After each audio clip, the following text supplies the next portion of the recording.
शब्द संसार, एक ऐसा कार्यक्रम जहां हम शब्दों के माध्यम से एक पूरी की पूरी व्याख्या करते हैं साहित्य के उस एक रचनाकार की जिसने अपने समय में वो सब कुछ लिखा जो साहित्य की उस समय आवश्यकता थी। और जब बात साहित्य की होती है, हिंदी साहित्य की होती है, तो हिंदी के एक प्रमुख लेखक, कवि और निबंधकार हुए श्री रामधारी सिंह दिनकर जी। आज उनके जन्मदिन के अवसर पर श्री आशुतोष अग्निहोत्री से रश्मि कुकरेती जी की एक खास बातचीत सुनते हैं। रहिए हमारे साथ। नमस्कार, आप सुन रहे हैं आकाशवाणी दिल्ली का चैनल FM गोल्ड 100.1 मेगाहर्ट्ज पर। ये कार्यक्रम है शब्द संसार और आज इस कार्यक्रम में हम बात करेंगे राष्ट्र कवि रामधारी सिंह दिनकर जी के बारे में। छायावाद के बाद की जो कवियों की पहली पीढ़ी के कवि थे, उनके व्यक्तित्व और कृतित्व पर चर्चा करेंगे। और ये बातचीत करने के लिए FM गोल्ड के स्टूडियो में मौजूद हैं आशुतोष अग्निहोत्री जी। आप वरिष्ठ लेखक हैं, साहित्यकार हैं, कवि हैं और भारतीय प्रशासनिक सेवा से आते हैं। आपकी बहुत सारी रचनाएं प्रकाशित हो चुकी हैं और हिंदी कहें, अंग्रेजी कहें, दोनों भाषाओं में आपका समान अधिकार है। और स्वागत करते हैं आशुतोष अग्निहोत्री जी आपका FM गोल्ड के स्टूडियो में। बहुत बहुत धन्यवाद रश्मि जी, और एक बार फिर आपसे बात करके बहुत अच्छा लग रहा है।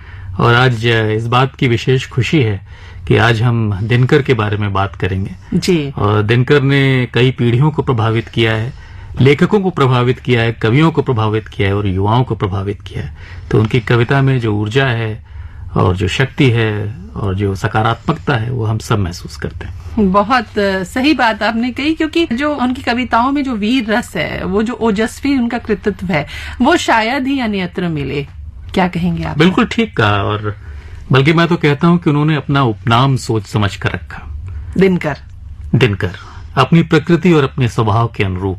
दिनकर अर्थात सूर्य, ऊर्जा, प्रकाश और सत्व का आदि स्रोत। जैसा कि आपने अभी कहा कि छायावाद में कविता कोमल भावनाओं और रहस्य तक सिमटी हुई थी। उन्होंने छायावाद के पर्दे के बाहर जीवन से जुड़ी हुई कविता लिखी। कविता स्वप्न भी है, संघर्ष भी, कविता श्रृंगार भी है, संग्राम भी। और दिनकर की कविता ने कविता को पूरा किया। जीवन की छाया मात्र नहीं, संपूर्ण सम्यक जीवन। उनका मन इस प्रश्न से जूझता रहा कि अधिक महत्वपूर्ण क्या है, शक्ति या सौंदर्य, कलम या तलवार। और उनका झुकाव जो है वो शक्ति और तलवार के प्रति अधिक रहा। एक जगह वो लिखते भी हैं कि सिर्फ ताल सुर लय से आता जीवन नहीं तराने में, और निरा सांस का खेल कहो यदि आग नहीं है गाने में। उन्हीं दिनकर के बारे में बात कर रहे हैं, जो सिर्फ कवि नहीं, एक बहुत प्रबुद्ध विचारक भी थे। और संस्कृति के 4 अध्याय नामक जो उन्होंने ग्रंथ लिखा है, जिसमें संस्कृति के कई पहलुओं पर चर्चा की है, वो अपने आप में एक बहुत महत्वपूर्ण ग्रंथ है, जिसमें भारतवर्ष के विषय में, अपने देश और धर्म के विषय में हमें तमाम बातें पता चलती हैं जी। और जिसे हम कहेंगे कि हमारी धरोहर है। जब आप इस पुस्तक को पढ़ते हैं, इसी कृति के लिए उन्हें बहुत सारा पुरस्कार भी मिला, साहित्य अकादमी पुरस्कार इस कृति के लिए उनको मिला है। तो मुझे लगता है शब्द संसार के सुनने वाले कहीं ना कहीं अगर इच्छा हो इस किताब को जरूर पढ़िए। ये आज भी कहीं ना कहीं आपको एक प्रेरणा देकर जाएगी। वापस आते हैं एक और बहुत महत्वपूर्ण कृति पर, जो मेरी भी कहे ना पर्सनल फेवरेट, वो है रश्मि रथी।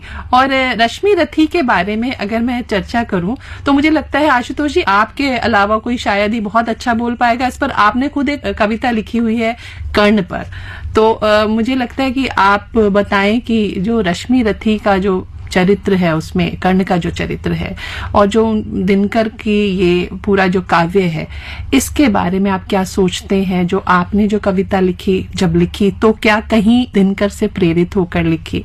बहुत अच्छी बातें की आपने, और दिनकर के कृतित्व और व्यक्तित्व से संबंधित जिन पहलुओं को छुआ वो सभी मायनों में सच है। दिनकर ने बहुत सारी कविताएं लिखी, खंड काव्य लिखे, निबंध लिखे। उन खंड काव्यों में रश्मि रथी एक बहुत महत्वपूर्ण स्थान रखती है। रश्मि रथी कर्ण के चरित्र पर आधारित है। कर्ण उस खंड काव्य के केंद्र में है, और कर्ण का चरित्र जो है वो कई सतह पर और कई लेयर्स के बीच में उमड़ता घुमड़ता रहता है और बनता है, बिगड़ता है। तो उस चरित्र की ऐसी विशेषताएं हैं और ऐसा आकर्षण है कि उसने सभी कवियों को कहीं न कहीं प्रभावित किया। दिनकर ने तो पूरा खंड काव्य उनको लिखा, और रश्मि रथी का वह प्रसंग जो अक्सर लोगों ने उसका पाठ किया है वो है कृष्ण की चेतावनी। मुझे बहुत अच्छा लगेगा अगर आप वो पंक्तियां हमारे सुनने वालों को जरूर जरूर। कृष्ण की चेतावनी का पाठ कई व्यक्तियों ने किया है, प्रबुद्ध व्यक्तियों ने किया है, तो आज मैं भी प्रयास करता हूं कि उन अमर पंक्तियों को आपके साथ साझा करूं, आपके श्रोताओं के साथ साझा करूं। तो प्रसंग तो आपको पता ही है कि कृष्ण दुर्योधन के पास जाते हैं और मैत्री का संदेश लेकर जाते हैं, क्योंकि एक जगह मैं कविता में अपनी एक कविता में लिखता हूं कि जो शांति प्रीति का साधक हो और युद्ध जिता दे कृष्ण वही, जो कूटनीति आराधक हो पर सत्य सुना दे कृष्ण वही। तो वही कृष्ण दुर्योधन के पास जाते हैं और ये आशा लेके जाते हैं कि शायद युद्ध ना हो और दुर्योधन मान जाए। तो कविता है जो प्रसंग है उस पर जो कृष्ण की चेतावनी है कि वर्षों तक वन में घूम घूम, बाधा विघ्नों को चूम चूम, सह धूप घाम पानी पत्थर, पांडव आए कुछ और निखर। सौभाग्य न सब दिन सोता है, देखें आगे क्या होता है। मैत्री की राह बताने को, सबको सुमार्ग पर लाने को, दुर्योधन को समझाने को, भीषण विध्वंस बचाने को भगवान हस्तिनापुर आए, पांडव का संदेशा लाए। दो न्याय अगर तो आधा दो, तो न्याय अगर तो आधा दो, पर इसमें भी यदि बाधा हो तो दे दो केवल 5 ग्राम। रखो अपनी धरती तमाम, हम वहीं खुशी से खाएंगे, परिजन परस न उठाएंगे। दुर्योधन वह भी दे न सका, दुर्योधन वह भी दे न सका, आशीष समाज का ले न सका। उल्टे हरि को बांधने चला, जो था असाध्य साधने चला। जब नाश मनुष्य पर छाता है, पहले विवेक मर जा। और हरि ने भीषण हुंकार किया, अपना स्वरूप विस्तार किया। डगमग डगमग दिग्गज डोले, भगवान कुपित होकर बोले, जंजीर बढ़ाकर साध मुझे, हाँ हाँ दुर्योधन बांध मुझे। यह देख गगन मुझ में लय है, यह देख पवन मुझ में लय है। मुझ में विलीन झंकार सकल, मुझ में लय है संसार सकल। अमृत फूलता है मुझ में, संघार झूलता है मुझ में। उदयाचल मेरा दीप्त भाल, भूमंडल वक्षस्थल विशाल। मुझ परिधि बंध को घेरे हैं, मैनाक मेरु पग मेरे हैं। और दीप्ते जो ग्रह नक्षत्र निकर, सब हैं मेरे मुख के अंदर। दृग हो तो दृश्य अकांड देख, मुझ में सारा ब्रह्मांड देख।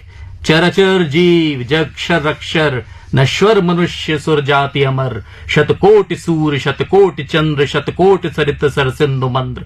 शतकोटि विष्णु ब्रह्मा महेश, शतकोटि जिष्णु जलपति धनेश। शतकोटि रुद्र शतकोटि काल, शतकोटि दंडधर लोकपाल। जंजीर बढ़ाकर साधिने, हाँ हाँ दुर्योधन बांधिने। भूलोक कतल पाताल देख, गत और अनागत काल देख। यह देख जगत का आदि सृजन, यह देख महाभारत का रण। मृतकों से पटी हुई भू है, पहचान पहचान कहाँ इसमें तू है। अंबर में कुंतल जाल देख, पद के नीचे पाताल देख। मुट्ठी में तीनों काल देख, मेरा स्वरूप विकराल देख। सब जन्म मुझी से पाते हैं, फिर लौट मुझी में आते हैं। जेवा से कड़ती ज्वाल सघन, सांसों में पाता जन्म पवन।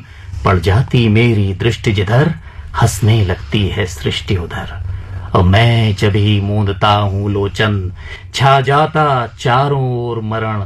बांधने मुझे तो आया है, बांधने मुझे तो आया है। जंजीर बड़ी क्या लाया है, यदि मुझे बांधना चाहे मन। पहले तो बांध अनंत गगन, सूने को साध न सकता है, वह मुझे बांध कब सकता है।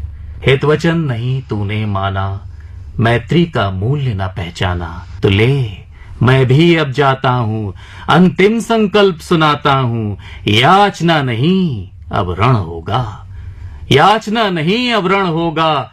जीवन जय या कि मरण होगा। टकराएंगे नक्षत्र निकर, बरसेगी भू पर वैन प्रखर। फल शेष नाग का डोलेगा, विकराल काल मुंह खोलेगा। दुर्योधन रण ऐसा होगा कि कभी नहीं जैसा होगा। भाई पर भाई टूटेंगे, विषबाण बूंद से छूटेंगे। वायश्रगाल सुख लूटेंगे, सौभाग्य मनुष्य के फूटेंगे। आखिर तू भूषाई होगा, हिंसा का पर्दा ही होगा। थी सभा सन्न, सब लोग डरे। चुप थे या थे बेहोश पड़े। केवल 2 नर नाग आते थे, धृतराष्ट्र विदुर सुख पाते थे। करजोड़ खड़े प्रमुदित निर्भय, दोनों पुकारते थे जय जय, दोनों पुकारते थे जय जय।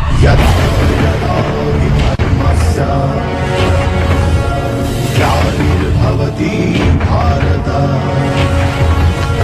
अभ्युत्थानमधर्मस्य, तदात्मानं सृजाम्यहम्। इतने ओजस्वी स्वर में इन पंक्तियों का पाठ हुआ। बार बार इन पंक्तियों को हम सुनते हैं और बार बार फिर हम उसी में कविता का रस बार बार संचरित होता है। बहुत बहुत धन्यवाद रश्मि जी। और आपने खुद जो कर्ण कविता लिखी है, और आपने अभी इससे पहले कहा कि कर्ण के व्यक्तित्व में बहुत सारी परतें हैं, तो उनके बारे में भी कुछ बताएं।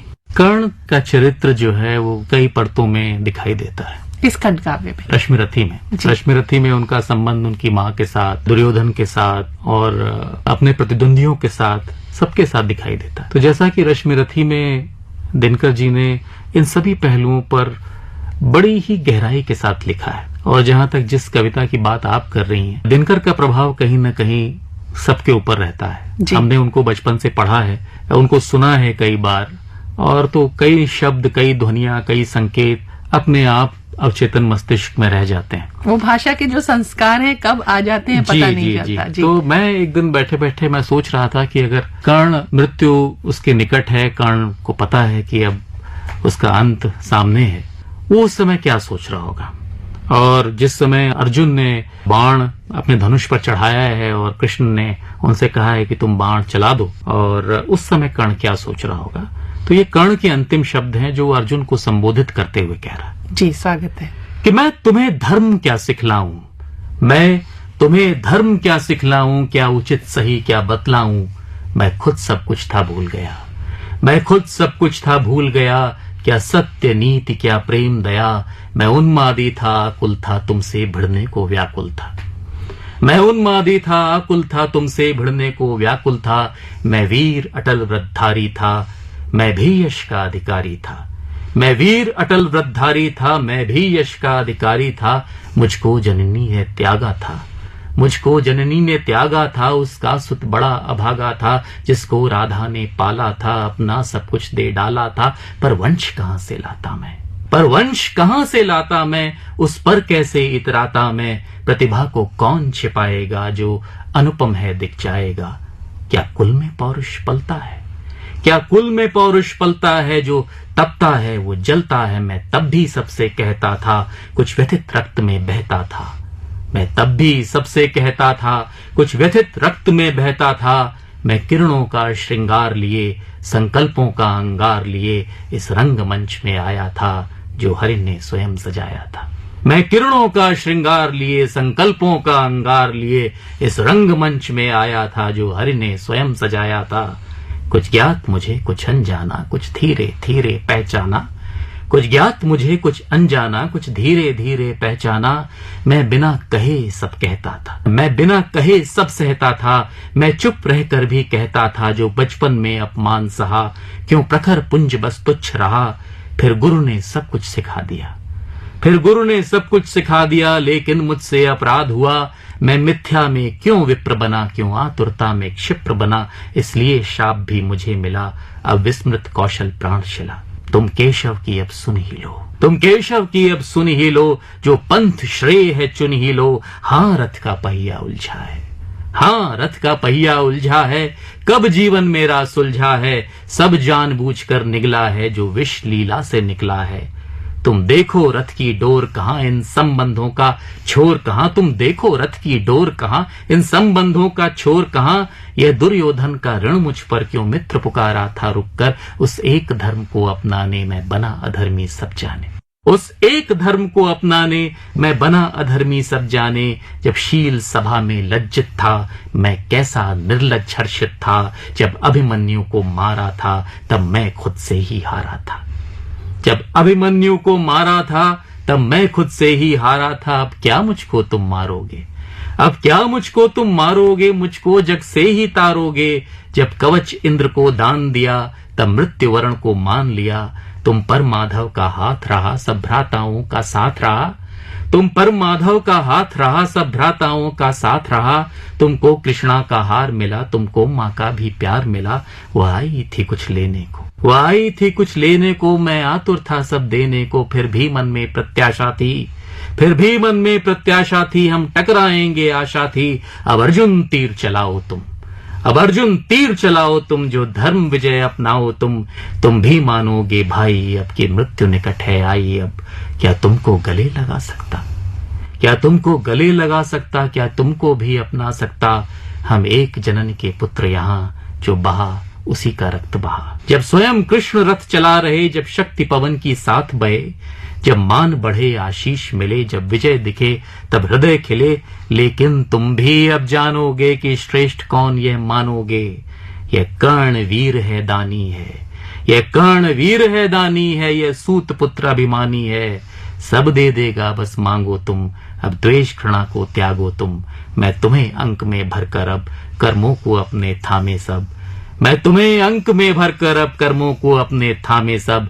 मैं सूरज में मिल जाऊंगा, अब सूर्य पुत्र कहलाऊंगा, अब सूर्य पुत्र कहलाऊंगा।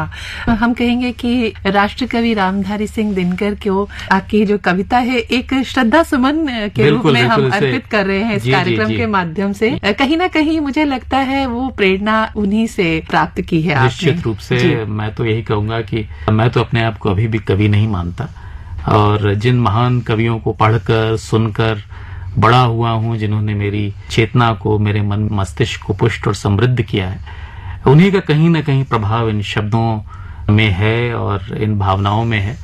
और ये कविता निश्चित रूप से राष्ट्र कवि दिनकर को समर्पित है, उनको मेरी श्रद्धांजलि है। उनकी स्मृतियों को हम नमन कर रहे हैं और वापस आते हैं। एक जो बात कही थी आचार्य हजारी प्रसाद द्विवेदी ने कहा था कि दिनकर जी हिंदी भाषियों के बीच हिंदी के सभी कवियों में सबसे ज्यादा लोकप्रिय थे और अपनी मातृभाषा से प्रेम करने वालों के प्रतीक थे। तो संसद सदस्य रहे और संसद में उन्होंने बार बार हिंदी के लिए बोला, हिंदी से अतिशय प्रेम करते थे। और जो सितंबर का महीना है, हम हिंदी दिवस मनाते हैं 14 सितंबर को, और अपनी मातृभाषा को, राष्ट्रभाषा को बार बार कोशिश करते हैं कि उसका व्यवहार में ज्यादा प्रयोग करें, उपयोग करें। तो हिंदी के बारे में जो उनका प्रेम था, उसके बारे में भी आशुतोष जी कुछ बताएं।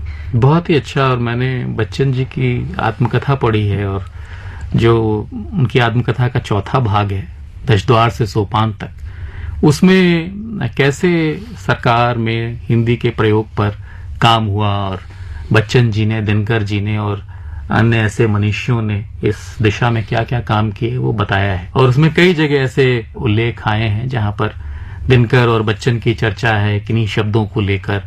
और ये आग्रह दोनों का ही था कि हिंदी का अधिकाधिक प्रयोग हो और कैसी हिंदी का प्रयोग हो। हम क्या चाहते हैं कि हिंदी सबके बीच में लोकप्रिय हो, सब लोग उसे सहज रूप से स्वीकारें, और अगर ऐसा करते हैं तो हिंदी को भी थोड़ा सा लचीला होना पड़ेगा और अहिंदी भाषी भी उस हिंदी को समझ सके, वो वैज्ञानिकता या बहुत ज्यादा टेक्निकलिटी में फंस कर ना रह जाए। इस बात पर दोनों ने बहुत जोर दिया था। मुझे लगता है कि दोनों का ही योगदान हिंदी के प्रचार प्रसार में बहुत अतुलनीय है। और जहां तक हिंदी के प्रयोग की बात है, मुझे लगता है कि कम से कम हिंदी भाषी लोग जब भी वो हिंदी में लिखें तो कम से कम हिंदी में सोचकर लिखें। हम ऐसी भाषा का प्रयोग करें जो सबको समझ में आए, किसी उद्देश्य से या जबरदस्ती उसे क्लिष्ट न बनाया जाए, लेकिन जो उपयुक्त शब्द है उसका व्यवहार किया जाए। वो दूसरी भाषाओं से भी जो ले सकती है वो ले, जो अपनी मौलिकता है वो बनाए रखे। क्योंकि एक जगह बच्चन जी ही लिखते हैं कि कर्तव्य उर्दू नहीं ले सकता। कर्तव्य शब्द को अगर उर्दू लेगा तो कर्तव्य करके लेगा, तो कर्तव्य और कर्तव्य में बहुत फर्क है। तो कुछ ऐसे शब्द हैं जो आपकी भाषा की मौलिकता और उसके अर्थ को जिस रूप में संप्रेषित कर सकते हैं वो दूसरी भाषा नहीं कर सकती, क्योंकि उसकी भी सीमाएं हैं, उसका भी एक निश्चित कैरेक्टर है। तो जहां तक है हो सके हम सब में घुल मिल जाएं, लेकिन अपनी मौलिकता भी बनाए रखें। जी, बनाए रखें। और इस पर जो राष्ट्रभाषा और राष्ट्रीय एकता पर उनकी कायदा एक पुस्तक है रामधारी सिंह दिनकर जी की। बहुत सारी पुस्तकें हैं, निबंध संग्रह है और काव्य संग्रह है, जो कि हिंदी साहित्य की धरोहर है।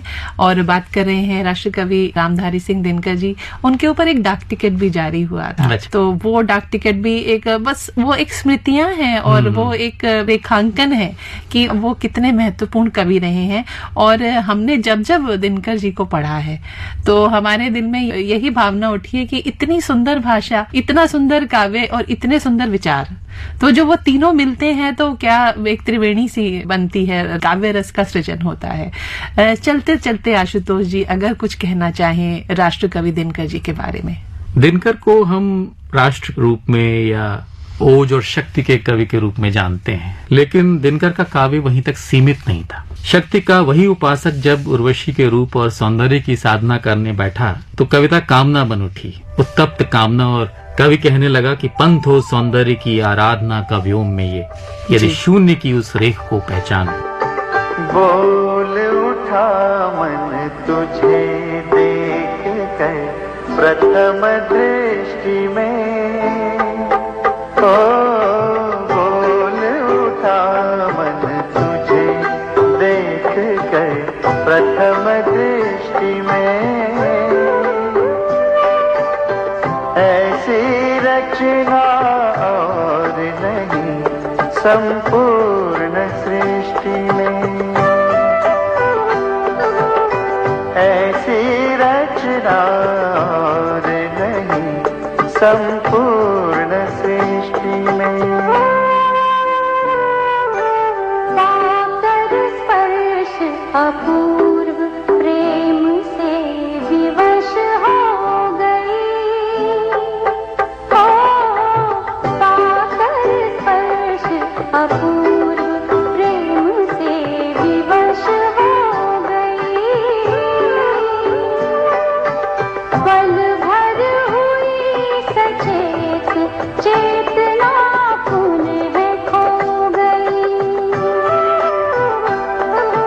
पल भर हुई सचेत चेतना पुनः खो गई।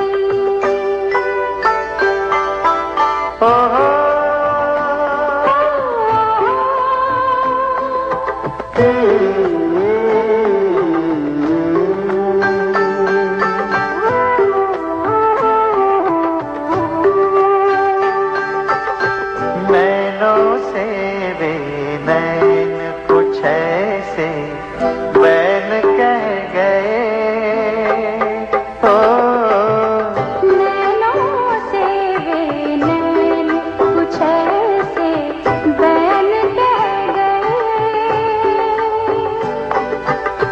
सम्मोहित ये नैन खुले के खुले रह गए, सम्मोहित ये नैन खुले के खुले रह गए। और उर्वशी युगों की संचित तपन को मिटाने की साधना है और कुरुक्षेत्र सत्य और शक्ति की आराधना। विश्व युद्ध से भय से मुक्त हो यह आशा तो है, किंतु युद्ध आवश्यक हो तो धर्म की प्रत्याशा है। आदर्श समाज भय से ही नहीं शोषण से भी मुक्त होना चाहिए। मुझे लगता है कि दिनकर का काव्य जीवन के सभी पहलुओं को छूता है, उन्हें प्राणवान बनाता है। उनकी कविता में अक्षय शक्ति है और अक्षय प्रेरणा। आवश्यक है यह कि शक्ति और प्रेरणा, यही शक्ति और प्रेरणा बहुत आवश्यक है। और दिनकर की कविता इस बात को बार बार रेखांकित करती है। हमें सपने देखना भी सिखाती है, हमें चुनौतियों का सामना करना भी सिखाती है, हमें चांद से भिड़ना भी सिखाती है, और बताती है कि मनु नहीं मनुपुत्र है यह सामने जिसकी कल्पना की जीभ में भी धार होती है, और बाण ही होते विचारों के नहीं केवल स्वप्न के भी हाथ में तलवार होती है। तो ऐसा उन्होंने ओज का संचार किया है, अपने शब्दों के माध्यम से प्रेरणा का संचार किया है कि उसको मैं यहाँ दोहरा पाने की सामर्थ्य तो नहीं रखता, लेकिन उनकी कविता की कुछ पंक्तियां सुन लेने मात्र से अगर कोई अवसादग्रस्त है, कोई लो फील कर रहा है, तो उसके अंदर तुरंत शक्ति और ऊर्जा का संचार हो जाता है, और वो बिल्कुल। फिर से जीवन में लड़ने, भिड़ने और जीतने के लिए तैयार हो जाता है। देखिए, वही कवि, वही रचनाकार हम कहेंगे कि जीवित रहता है, जिसके विचार उनके जाने के बाद भी हमारे अंदर ऊर्जा संचारित करते रहते हैं। तभी उन्हें काल का चारण कहा गया है। राष्ट्र कवि रामधारी सिंह दिनकर जी के रचना संसार की जब हम बातें करते हैं तो मुझे लगता है समय ये बहुत कम पड़ जाता है, लेकिन अगर हमारे श्रोता थोड़ा भी कहीं जुड़ पाए हों उनसे, तो हमें लगता है ये कार्यक्रम जरूर सार्थक होगा। आशुतोष अग्निहोत्री जी, आप हमारे कार्यक्रम में आए और इतनी अच्छी जानकारी, इतनी अच्छी कविता पाठ हमारे श्रोताओं के लिए आपने प्रस्तुत किया। आपका बहुत बहुत धन्यवाद सर। बहुत बहुत धन्यवाद रश्मि जी। नमस्कार। नमस्कार। अभी आप हिंदी के प्रमुख लेखक, कवि और निबंधकार श्री रामधारी सिंह दिनकर जी के जन्मदिवस के अवसर पर श्री आशुतोष अग्निहोत्री जी से रश्मि कुकरेती जी की ये खास बातचीत सुन रहे थे।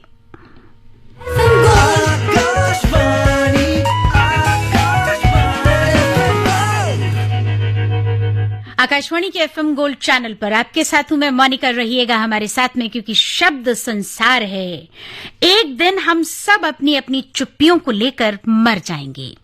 एक दिन हम सब अपनी अपनी चुप्पियों को लेकर मर जाएंगे और हमारा आखिरी ख्याल यही होगा कि हमें बोलना चाहिए था।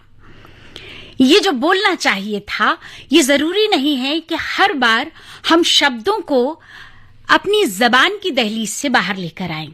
कई बार कलम के सहारे, चाहे कोई बड़े से बड़ा रचनाकार हो या फिर एक साधारण व्यक्ति जो डायरी लिखता है, एक ऐसा व्यक्ति जो अपनी दिनचर्या लिखता है, एक ऐसा व्यक्ति जो अपने जीवन के उन तमाम अहम पहलुओं को लिखता है, कहाँ घूमने गया, कब क्या देखा, जीवन में कब क्या घटा, ये वो तमाम सारी चीजें हैं जो शब्दों में ढलकर कागज पर उतरती हैं।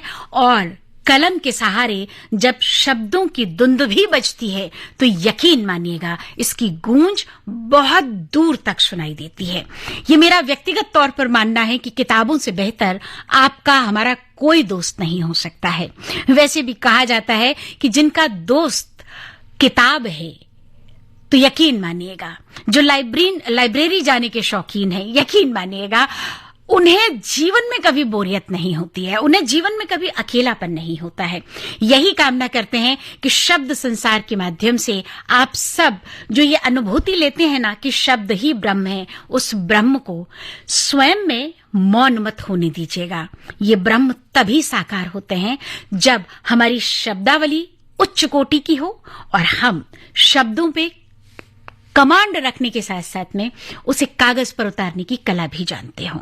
बहरहाल शब्द संसार में कुछ और बात करेंगे, किसके बारे में बात करेंगे ये भी आपको जरूर बताएंगे, लेकिन सच्ची में कह रहे हैं एक बहुत छोटा सा ब्रेक लेना। आप देखिए, ऐसे मत देखा करिए, आपको पता है बस ऐसे जाती हूँ और ऐसे चली आती हूँ। रहिएगा हमारे साथ में आकाशवाणी के एफएम गोल्ड चैनल 100.1 मेगाहर्ट्ज पर।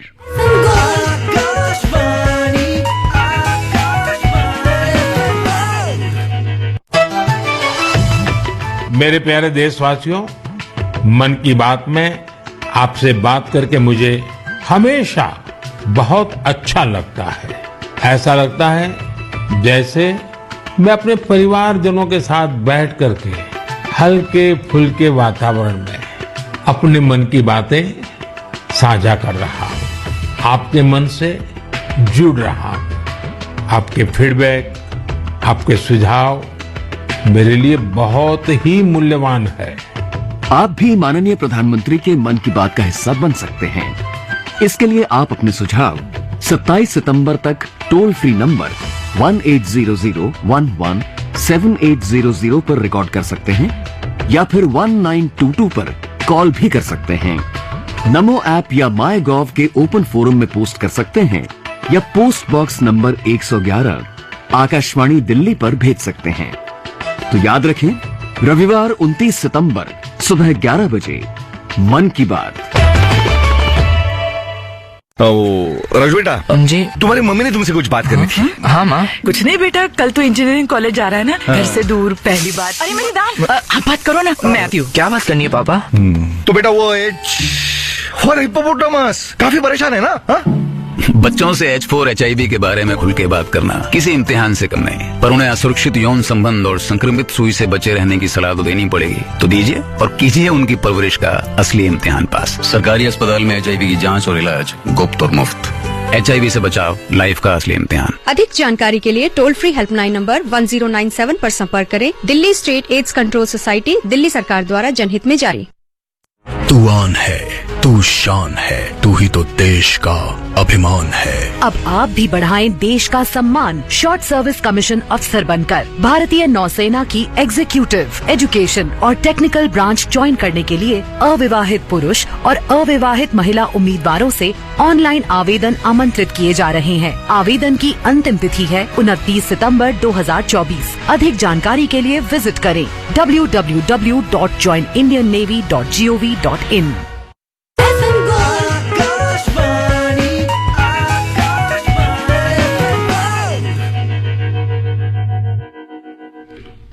किस लिए देखती हो आईना, किस लिए देखती हो आईना, तुम तो खुद से भी खूबसूरत हो।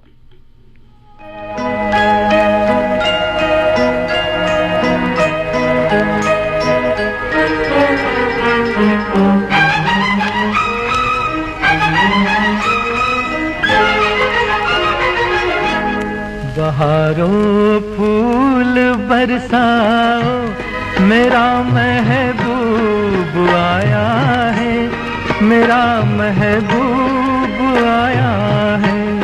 बहारों फूल बरसाओ, मेरा महबूब आया है, मेरा महबूब आया है। हवाओं रागनी गाओ, मेरा महबूब आया है, मेरा महबूब आया है।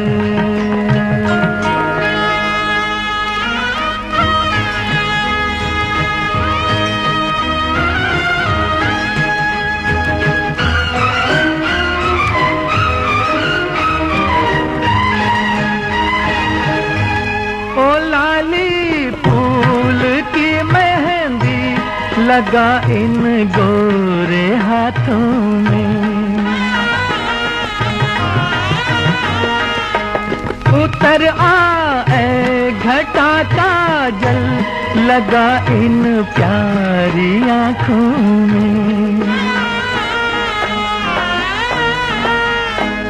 सितारों मांग भर जाओ, मेरा महबूब आया है, मेरा महबूब आया है।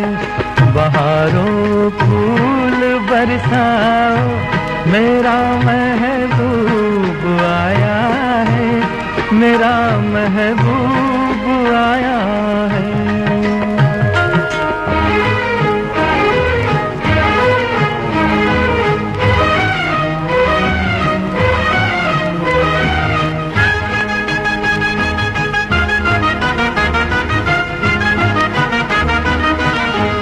नजारों हर तरफ अब तान दो एक नूर की चादर। बड़ा शर्मीला दिलबर है, चला जाए न शर्मा कर।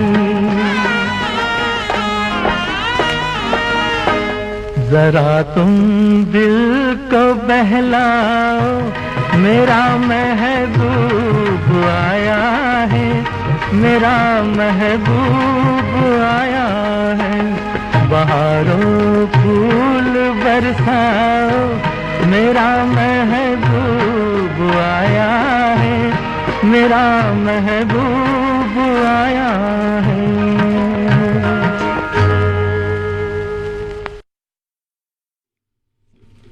हंसती आंखों से शुरू हुआ प्यार हमेशा रोती आंखों पर ही खत्म होता है, या फिर कह लीजिएगा कि हमेशा मैं ही क्यों डरूं, हमेशा मैं ही क्यों डरूं तुमको खोने से, कभी तू भी डर मेरे ना होने से।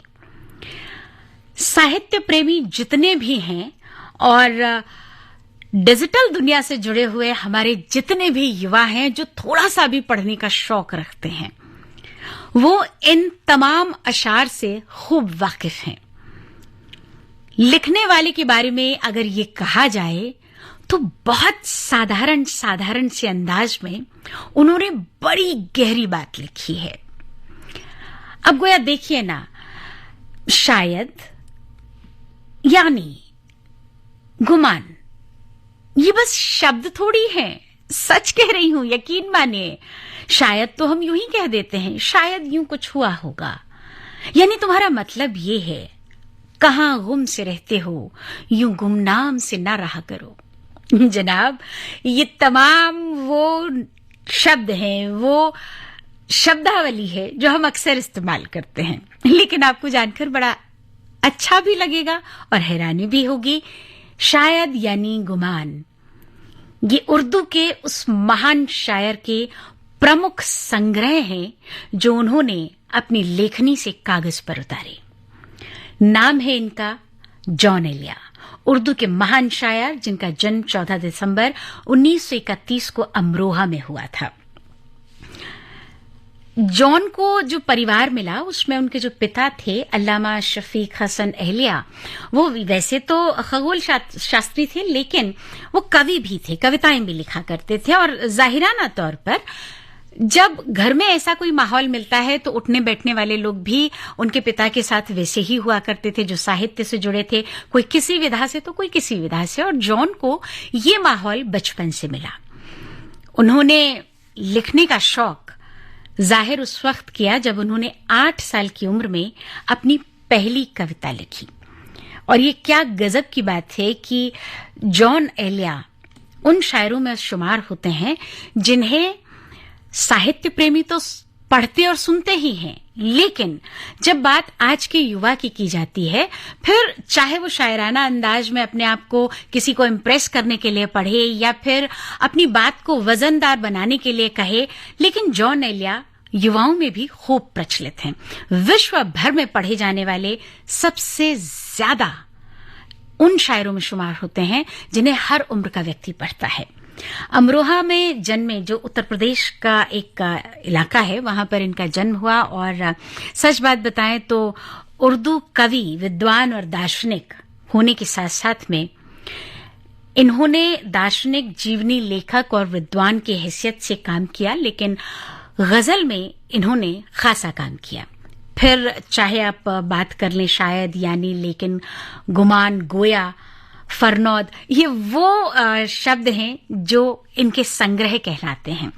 जॉन एलिया उन तमाम शायरों में शामिल किए जाते हैं जो अपनी बात को कहते वक्त बहुत सपाट लहजे में कहते हैं। कभी अगर जॉन एलिया को सुनने का मौका मिले तो यकीन मानिएगा वो उन शायरों में अपनी गिनती हमेशा कराते रहे हैं। हालांकि वो अपने आप को जब भी कोई बातचीत होती थी या उनसे कोई मिलता था तो वो अपने आप को बहुत ही डाउन टू अर्थ लहजे में मिला करते थे। और यही वजह थी कि जॉन साहब ने अपनी कलम से लिखा था, बड़ी मुख्तसर वजह है मेरे झुककर मिलने की, मिट्टी का बना हूं, गुरूर जचता नहीं मुझ पर। लेकिन यकीन मानिएगा उर्दू साहित्य और तमाम साहित्य प्रेमियों को जॉन एलिया पर बड़ा गुरूर है। दर्शन शास्त्र, तर्कशास्त्र, इस्लामिक इतिहास और इस्लामिक सूफी परंपराएं, इस्लामिक विज्ञान, पश्चिम साहित्य और संयोगवश करबला जॉन का ज्ञान बहुत व्यापक था और उन्होंने इन तमाम सारी चीजों को अपनी रचनाओं में भी उतारा है। बेकरारी सी बेकरारी है, वस्ल है और फिराकतारी है, जो गुजारी न जा सकी हमसे, हमने वो जिंदगी गुजारी है। निघरे क्या हुए कि लोगों पर, अपना साया भी अब तो भारी है। बिन तुम्हारे कभी नहीं आई, क्या मेरी नींद भी तुम्हारी है। बिन तुम्हारे कभी नहीं आई, क्या मेरी नींद भी तुम्हारी है। आप में कैसे आऊं मैं तुझ बिन, आप में कैसे आऊं तुझ बिन, सांस जो चल रही है आ रही है। रात दिन ये इंतजारी है, हिज्र हो या विसाल हो, कुछ हो हम हैं और उसकी यादगारी है। ये है जॉन एलिया। यकीन मानिएगा, जॉन ने वो तमाम सारा साहित्य रचा है। ठीक है कि गजल और गजल के इर्द उन्होंने बहुत सारे छोटे छोटे अशार भी लिखे हैं। कुछ फुटकर अशार जिन्हें कहा जाता है वो भी जॉन ने लिखे हुए हैं। जॉन को पढ़ते वक्त यह आभास बखूबी होता है कि जॉन एलिया साहित्यकार हैं, और ऐसे साहित्यकार हैं जिन्होंने उर्दू भाषा को एक नया आयाम दिया है। उन्होंने बहुत सहज ढंग से अपनी शायरी को लिखा है। सन 2002 में नवंबर माह में जॉन इस दुनिया को छोड़कर सुपुर्द खाक हो गए। जॉन एलिया उन तमाम शायरों में शुमार होते हैं जिनको हम और आप आज भी पढ़ना पसंद करते हैं, और पुराने साहित्यकार तो जॉन एलिया पर जान छिड़कते हैं।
की संगत और एकांत,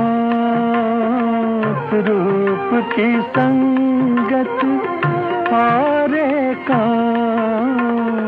आज भटकता मन है शांत, कह दो समय से थम के चले, घुल गया कजरा साँझ ढले, घुल गया कजरा साँझ ढले, छा गए बादल नील गगन पर, घुल गया कजरा साँझ ढले, घुल गया कजरा साँझ ढले।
चलो ना साथ चलते हैं।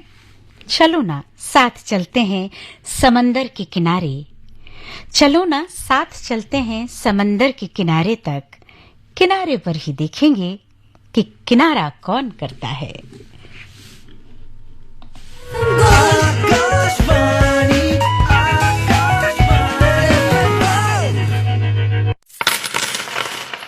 सिक्का सिक्का सिक्का चलेगा पक्का पक्का। सिक्कों की उम्र लंबी होने के कारण एक ही मूल्य वर्ग के विभिन्न सिक्के साथ साथ चलन में रहते हैं, इसलिए अफवाहों से बचें और इन्हें बेझिझक लेन देन के लिए इस्तेमाल करें। बैंकों को भी निर्देश है कि ग्राहकों से सिक्कों को आसानी से स्वीकारें। सिक्का सिक्का सिक्का चलेगा पक्का पक्का। आरबीआई कहता है जानकार बनिए, सतर्क रहिए।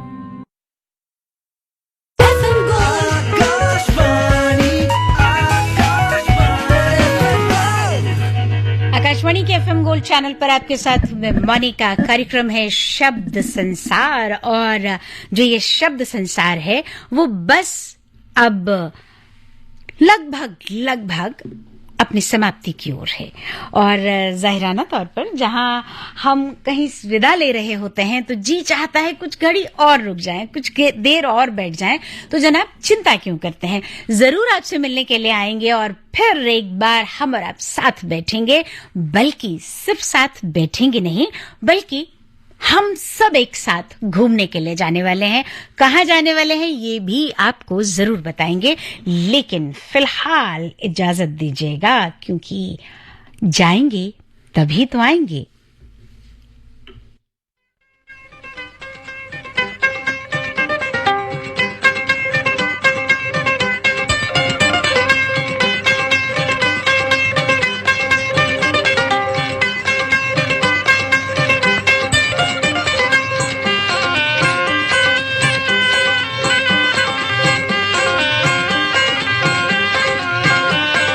जादूगर सैया छोड़ो मोरी बैया, हो गई आधी रात अब घर जाने दो। जादूगर सैया छोड़ो मोरी बैया, हो गई आधी रात अब घर जाने दो।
अब घर जाने दो। जादूगर सैया छोड़ो मोरी बैया, हो गई आधी रात अब घर जा